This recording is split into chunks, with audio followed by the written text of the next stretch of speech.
जितना कठिन संघर्ष होगा उतनी ही शानदार जीत होगी।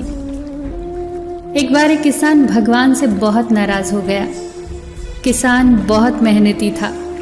बहुत मेहनत से वो खेतों में अनाज उगाता, उसकी देखभाल करता, पर अक्सर उसकी फसल खराब हो जाती। कभी सूखा पड़ जाता, कभी बाढ़ आ जाती, कभी ओले, कभी तेज धूप, कभी आंधी। कोई न कोई कारण बन ही जाता कि उसकी फसल खराब हो जाती।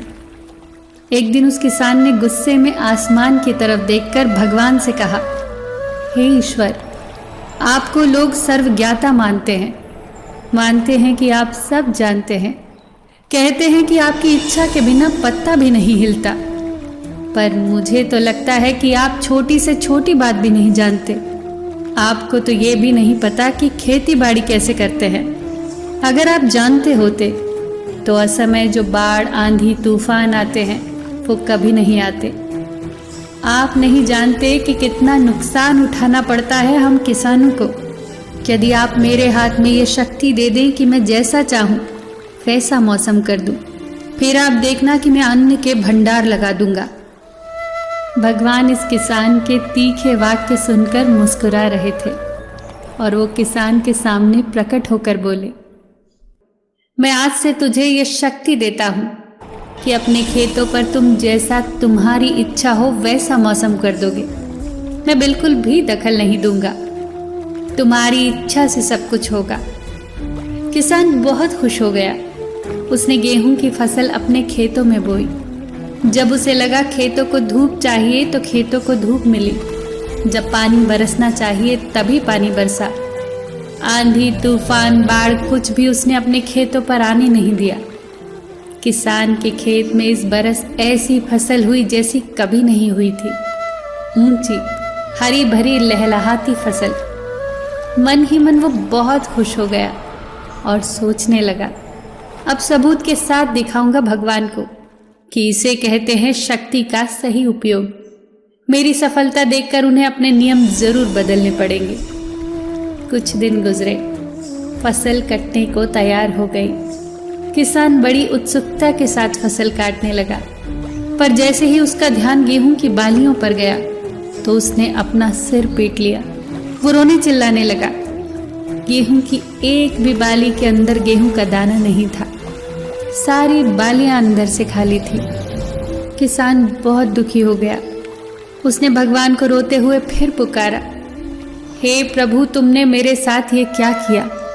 क्या तुमने मुझे कोई सजा दी?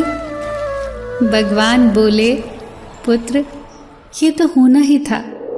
तुमने पौधों को संघर्ष करने का मौका ही कहाँ दिया। न तो तुमने उन्हें आंधियों से जूझने दिया, न तेज बारिश को सहने दिया, न धूप में तपने दिया। एक भी चुनौती का सामना तुमने उन्हें नहीं करने दिया। इसीलिए सारे पौधे अंदर से खोखले रह गए। जब आंधी, तूफान, तेज बारिश, धूप पड़ती है तभी ये पौधे अपने अस्तित्व को बचाने के लिए संघर्ष करते हैं और इसी संघर्ष से एक बल पैदा होता है जिसमें शक्ति होती है, ऊर्जा होती है। और यही ऊर्जा फूटती तेरी बालियों में गेहूं के दाने की तरह जो नहीं फूटी। तूने उन्हें कठिन परिस्थितियों से गुजरने ही नहीं दिया जहां उनके अस्तित्व का जन्म होता। सारी बालियां इसलिए खाली हैं, एक भी गेहूं का दाना इसलिए नहीं है क्योंकि तूने अपने पौधों को संघर्ष कराया ही नहीं। याद रखिए, स्वर्ण में स्वर्णिम आभा तभी आती है जब वो आग में तपने, गलने और हथौड़े से पिटने जैसे संघर्षों से गुजरता है। कोयले का टुकड़ा हीरा तभी बनता है जब वो उच्च दाब और उच्च ताप की मुश्किल परिस्थितियों से गुजरता है। इसी तरह यदि हमारी जिंदगी में कोई संघर्ष ही ना हो, कोई चुनौती ही ना हो, तो हम भी गेहूं की बालियों की तरह खोखले ही रह जाएंगे। कोई अस्तित्व नहीं होगा हमारा। विपरीत परिस्थितियां, चुनौतियां, समस्याएं हमें और अधिक निखारती हैं। यदि जीवन में मुश्किल परिस्थितियां आए, चुनौतियां आए तो घबराना मत, बल्कि सामना करना, विश्वास करना कि आप और अधिक निखर जाओगे और अधिक मजबूत बन जाओगे।